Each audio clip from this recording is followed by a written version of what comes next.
होची जे आमे एते डेभलप होला परे एजुकेशनली स्पिरिचुअली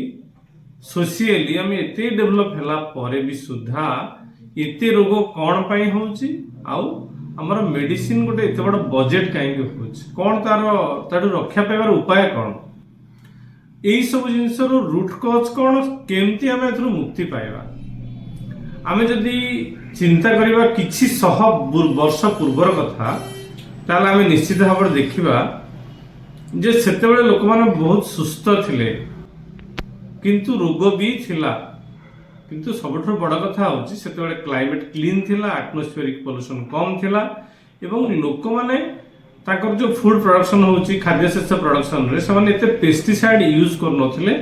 एवं जो सीड्स बा मंजी व्यवहार करथिले सेडा होची देसी मंजी देसी खाद्य कम पेस्टिसाइड बा बिना सुन पेस्टिसाइड रे एवं क्लीन क्लाइमेट आउ गोटे हला से मानकर एक्सपेक्टेशन एते नथिला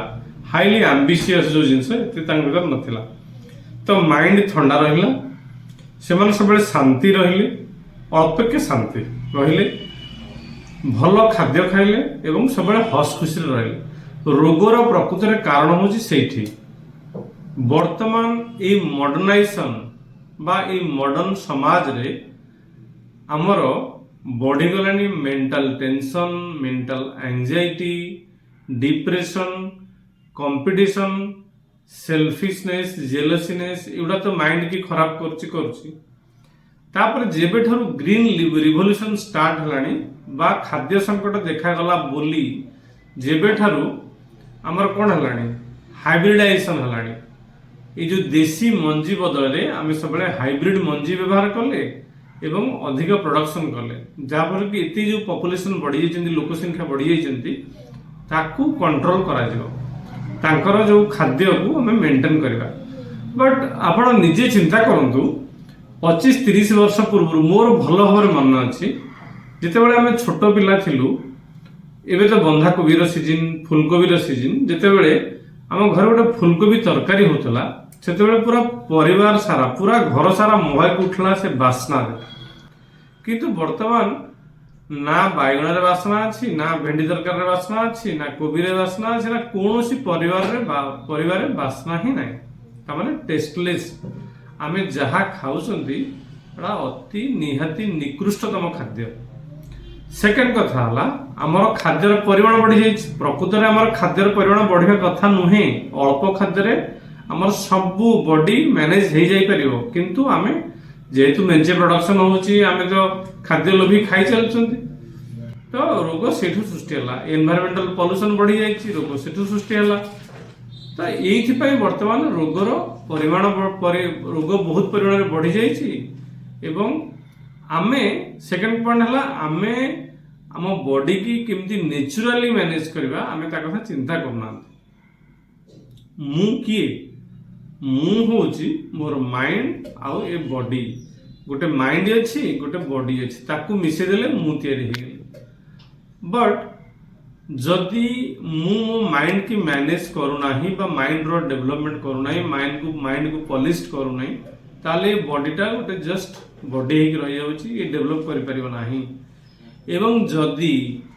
आमे ए सूक्ष्म बॉडी रो केयर न नउछन देखंतु ए बॉडी भीतर केते सारा मेकानिज्म चालेछि आम गोटे कौन खाद्य खाऊँ भात डाली तरकारी माछ मांस अंडा क्षीर खाऊँ सी जाइए आम भर मसल्स तैयारी मांसपेशी तैयारी रक्त तैयारी सब आमको एनर्जी दौर एपटे स्टूल आकार वर्ज्य वस्तु बाहर जापटे परिस्रा तैयारी आम निश्वास नौ लंग्स को जाऊँगी हार्ट को जाऊँगी पूरा बॉडी की मैनेज करते सूक्ष्म फंक्शन चलती बॉडी भितर आम गोटे गाड़ी किनले मोटरसाइकिल किनले जहाँ भी किणुंट आम डेट देखिकी जाकि कौन कर सर्विसिंग पूरा डेट देखिकी सर्विसिंग कर सेटा अधिक दिन लास्टिंग कर भल चलो किंतु ये जो बॉडी परिका जो सूक्ष्म जिनस भगवान आमको देते ता विषय आम थरटे भी चिंता करना नाम नौ से रोग हो औषध से रोग आमको छाड़ी जाऊनी आगुरु से माने कितने केयरफुल थिले देह प्रति प्राणायाम योगा करथुले नेचुरल फूड खाउथुले आम योगा भूली गले, प्राणायाम भूली गले, माइंड रिलैक्सेशन भूली गले, नेचुरली लिविंग जो सिस्टम ताकू भूली गले। हाँ तेणु कौन आमको मॉडर्नाइजेशन देला मु भी बुझी पारुनी प्रकृत में। तेणु खाली गोटे कथा कहबी नो रिक्वेस्ट करी जे ये मेडिसिन रो जो बजेट आकु कम करंतु। केमिति कम हबो जदि आमे ये बॉडी रो आ ये माइंड रो केयर नबा, जेते तार प्रॉपर सर्विसिंग करबा। देखंतु 24 घंटा भगवान हमको देइछन्ती गोटे दिन रे, आमे 23 घंटा बाहर पाई दियंतु किछि असुविधा नहीं, सोइबा खाइबा पीबा इनकम करबा, तो गोटे घंटा एटलिस्ट ये माइंड और बॉडी रो सर्विसिंग करबा डेली। जदि सेतिकी भी कर दे परिबा मु निश्चित भाव में दृढ़ निश्चित भाव में कहबी जे हमर जो मेडिसिन बजेट प्रायतः कमी जीवो, आमे खुशी रहबा और हेल्दी रहबा। तेणु चलतु भिडियो टी लंबा करवानी, ये सारिबा। खाली गोटे प्रमिस करवा जे आज ठारू यही मुहूर्त रु आमे आम माइंड आम बॉडी रो केयर नबा, सुस्थ रहबा। धन्यवाद।